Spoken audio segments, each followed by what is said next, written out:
Here's the thing you gotta understand about Cake. Cake trades at very low PE ratios, forward P's right now, okay? And the reason being is, revenue growth hasn't been the most exciting in the short term for Cake, right? We kind of thinking about Cake as like a 4 to 5% revenue grower. But what you're gonna see play out for Cake over the next number of years here is a massive build out of locations. Look at the Flower Child they mentioned on the latest conference call talking about 11% comps. So that means they're doing way more business in each Flower Child. They're way more productive, they're making way more money, right? Now you talk about spreading out a ton more locations, it becomes pretty dramatic. So the way to kind of think about it is 2025 revenue probably is up 8% or so, right? Maybe worst case scenario, it's up 7%.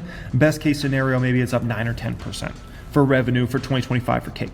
But I wouldn't be surprised if in 2026 they massively increase the amount of locations they have and revenues up like 11%, give or take, let's call it 2 percentage points there, right? And then we can call it 14%, because I bet you though by 2027, I wouldn't be surprised if they're opening 70 to 100 restaurants a year. And then we could be talking about revenue that's mid double digits by that point in time, right? If not higher than that. But I would say 14%, give or take 2 percentage points there, 2 or 3 percentage points, right? And so what ends up happening is as your revenue growth accelerates, right? You start basically having a move up in your P ratio, where right now people might look at Cake and they say, okay, we're only going to value this company at 15 to 20 PE, right? All of a sudden, if they start increasing their revenue growth to, let's call it high single digits, close to double digits in 2025, which is very possible, then you kind of got to say, you know what, okay, this company has much stronger growth. We're going to kind of put them in the 20 to 25 PE.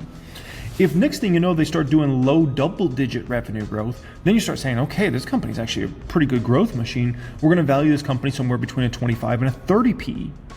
Then if they start getting to like a mid double digits growth rate, right, 14, 15%, somewhere around there, you start saying, okay, I got to start valuing this company at like a 35 or a 40 PE ratio, right? And this is just how you have to value these companies that are in the restaurant sector, which means if this is what ends up playing out for Cake, right, we could be talking about a $200 stock come 2028.